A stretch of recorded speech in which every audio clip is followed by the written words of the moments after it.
စကားကအမန်ဒါလို့ခေါ်တဲ့လူတွေကိုတိတ်မကြိုက်တဲ့အမျိုးသမီးတစ်ယောက်သူမရဲ့ခင်မွန်းကလိုင်နဲ့သူတို့ရဲ့ကလေးနှစ်ယောက်ဖြစ်တဲ့အာချီနဲ့ Rose တို့မိသားစုအားလည်းရဲ့ခီးထွက်ဖို့အိမ်ငှားတစ်ခုကိုတွားကြတာနဲ့စတင်ထားပါတယ်။အမန်ဒါကကုံစုံဆိုင်မှာဈေးဝယ်နေတော့တန်တရားဖြစ်စရာကောင်းတဲ့လူတစ်ယောက်ကစားစရာတွေရေတွေနဲ့တခြားထောက်ပံ့ရေးပစ္စည်းအများကြီးကိုစုဆောင်းနေတာကိုသတိထားမိလိုက်တဲ့တခုခုမကောင်းတာဖြစ်တော့မလို့မျိုးပေါ်သူတို့မိသားစုအားလည်းရဲ့ခီးရောက်နေတော့မှပဲအေယာမကုံတင်တင်မောကြဒီတစည်းကကမ်းခြေကိုအရှိန်ပြင်းပြင်းနဲ့ရုတ်တရက်ဝင်တိုက်မိသွားပါတယ်။သူတို့အငှားအိမ်ကိုပြန်ရောက်တဲ့အခါဝိဖာနဲ့ TV တွေအလုံးမလုံးတော့တာကိုသတိပြုမိကြပြီးတမင်နှစ်ကောင်ကလည်းသူတို့ကိုတန်တရားဖြစ်စရာကောင်းအောင်စိုက်ကြည့်နေကြပါတယ်။သူတို့ရဲ့သမီး Rose ကတော့ Friends ဇလန်တွဲရဲ့နောက်ဆုံးအပိုင်းကိုကြည့်လို့မရတော့တဲ့အတွက်တော်တော်လေးစိတ်ပြက်နေခဲ့တယ်။အမန်ဒါဖုန်းထဲမှာစိုင်ဘာတိုက်ခိုက်မှုနဲ့လျှက်စစ်မီးပြတ်တောက်မှုတွေဖြစ်ပွားနေတဲ့အကြောင်းအရေးပေါ်သတိပေးချက်တစ်ခုပေါ်လာပြီးအဲ့ဒီနောက်မှာဟက်ကာတယောက်စီကလို့ထင်ရတဲ့နောက်ထပ်သတိပေးချက်တစ်ခုထပ်ပေါ်လာပါတယ်။အဲ့ဒီနောက်သမီးဖြစ်သူ Rose ကအိမ်နောက်ဖေးမှာတမင်အုပ်ကြီးတအုပ်ရောက်နေတာကိုသတိထားမိသွားပြန်တယ်။အဲ့ဒီညမှာပဲကြော့ရှာလို့ခေါ်တဲ့အမျိုးသားတစ်ယောက်နဲ့သူ့သမီးရုပ်တို့ရောက်လာပြီးဒီအိမ်ကသူတို့အိမ်ဖြစ်တယ်လို့ပြောကြပါတယ်။မိပိတ်သွားတဲ့အတွက်သူတို့ပြန်လာခဲ့ရတာလို့ပြောပါတယ်။ကြော့ချကသူ့ဇနီးကသူတို့နဲ့အတူရှိမနေပဲပြန်လာနိုင်ဖို့လေရင်စီးရမှာဖြစ်တယ်လို့ပြောတယ်။အမန်ဒါကသူတို့ကိုမယုံကြည်ပေမဲ့ကလိုင်ကတော့ညအိတ်တီခိုခွင့်ပြုလိုက်ပါတယ်ရုပ်နဲ့ကြောကြတို့ကမြို့ထဲသွားတာမကောင်းဘူးလို့တားတဲ့ကြားက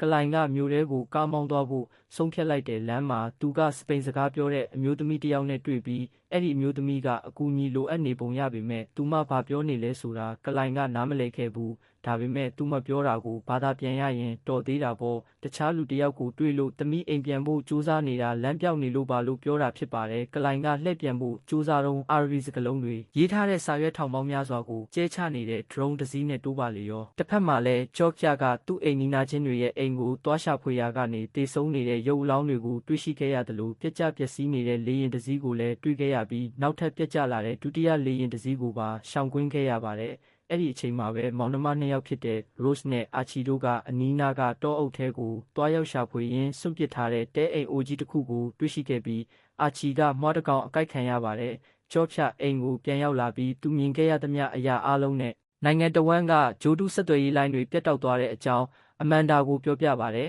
။အဲ့ဒီနောက်မှာတော့သူတို့ကနားကွဲမတက်ပြင်းထန်တဲ့အတန်ဆိုးကြီးတစ်ခုကိုကြားလိုက်ရပြီးအဲ့ဒီအတန်ကစကားပြီးတဲ့အထိအချိန်ပိုင်းခြားလိုက်ခဏခဏထွက်ပေါ်နေခဲ့ပါတယ်။အမန်ဒါကကြော့ချကိုစောစောကဆိုင်မှာပစ္စည်းတွေအများကြီးစုဆောင်းနေတဲ့လူအကြောင်းပြောပြတဲ့အခါကြော့ချကအဲ့ဒီလူဟာသူ့ရဲ့ကန်ထရိုက်တာဖြစ်နိုင်တယ်လို့ပြောပါတယ်ကလိုင်ကအာရဗီစာရေးထားတဲ့စာရွက်တစ်ရွက်နဲ့အတူအိမ်ပြန်ရောက်လာပြီးအာချီကဒီစာကိုဘာသာပြန်တဲ့အခါအမေရိကသို့တည်တန်းလို့ရေးထားတာဖြစ်ပါတယ်အမန်နာမိသားစုကအငှားအိမ်ကနေထွက်ပြေးပြီးသူမအမေရဲ့အိမ်ကိုသွားဖို့ဆုံးဖြတ်လိုက်ကြပေမဲ့လမ်းပေါ်မှာပျက်စီးနေတဲ့တက်ဆလာကားတန်းကြီးကကားလမ်းမကြီးကိုပိတ်ဆို့ထားပါတယ်တစုံတစ်ယောက်ကတက်ဆလာကားတွေရဲ့အလိုလျောက်မောင်းတဲ့စနစ်အားလုံးကိုအစုလိုက်ပြုံလိုက်ဟက်ခလုတ်ပြီးလမ်းပိတ်အောင်လှုပ်ထားတာဖြစ်လို့ဘယ်သူမှထွက်ခွာလို့မရအောင်တားဆီးထားတာကိုအမန်နာရိပ်မိသွားပါတယ်အိမ်ကိုပြန်ရောက်တဲ့အခါရုပ်ကကလိုင်ကိုလာပြီးပရောပရီလို့တလို့ဖြစ်နေပြီးသူတို့ကအိမ်ကရေကူးကန်ထဲမှာဖလမင်ကိုငှက်အုပ်ကြီးရောက်နေတာကိုမြင်တွေ့ကြရပါတယ်အမန်ဒါနဲ့ကြော့ချတို့ကလည်းခဏတာအချိန်တစ်ခုကို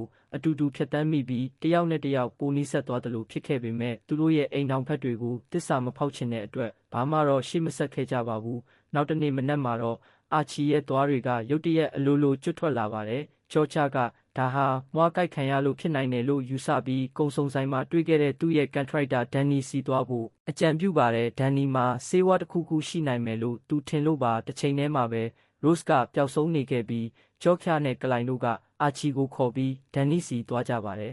ကြံခဲ့တဲ့အမျိုးသမီးနှစ်ယောက်ဖြစ်တဲ့ယုံနဲ့အမန်ဒါတို့က Rose ကိုရှာဖို့တဲအိမ်အိုစီသွားကြရမှာသူတို့ကိုစိုက်ကြည့်နေတဲ့တမင်အုပ်ကြီးနဲ့ရင်ဆိုင်ရပါတယ်အဲ့ဒီအချိန်မှာပဲအဖေနှစ်ယောက်ဖြစ်တဲ့ကလိုင်နဲ့ကြော့ချတို့ကအာချီနဲ့အတူဒန်နီအိမ်ကိုရောက်နေပြီးတယောက်ကိုတယောက်တန်တရားဝင်စိုးရိမ်စိတ်လွန်ကဲနေကြတဲ့အတွက်အပြန်အလှန်ရင်ဆိုင်အခြေအနေတင်းမာမှုဖြစ်ပွားခဲ့ပါတယ်ဒန်နီကတနက်တောင်ထုတ်ခဲ့ပေမဲ့ကလိုင်ကအခြေအနေကိုငြိမ်းချမ်းအောင်ထိမ့်သိမ်းနိုင်ခဲ့ပါတယ်ဒန်နီကအာချီရဲ့သွားတွေကျွတ်ထွက်ဒါဟာမွားကိုက်လို့မဟုတ်ပဲသူတို့အပေါ်မိုက်ခရိုဝေ့လက်နက်တစ်ခုခုသုံးပြီးတိုက်ခိုက်ခံရလို့ဖြစ်နိုင်တယ်လို့ရှင်းပြပါတယ်ကားပေါ်ပြန်ရောက်တဲ့အခါကြော့ချကကလိုင်နဲ့အာချီကိုအခုဖြစ်ပျက်နေတာတွေရဲ့နောက်ွယ်ကအကြောင်းရင်းကိုသူသိပြီးထင်တယ်လို့ပြောပါတယ်သူကနိုင်ငံဟာနိုင်ငံရေးအရာအကွက်ချတိုက်ခိုက်ခံနေရတာဖြစ်ပြီးအဲ့ဒီတိုက်ခိုက်မှုကလူလူကြားထဲမှာမရေမရာဖြစ်မှုတွေကိုဖန်တီးဖို့ဟက်ကင်းနဲ့ဆိုင်ဘာတိုက်ခိုက်မှုတွေအပေါ်အများကြီးအမိပြုထားတာလို့ယုံကြည်နေပါတယ် အဲ့ဒီလိုလှုပ်ခြင်းအဖြစ်လူတွေကတယောက်နဲ့တယောက်တန်တရားဝင်ပြီးအချင်းချင်းပြန်တိုက်ခိုက်ရင်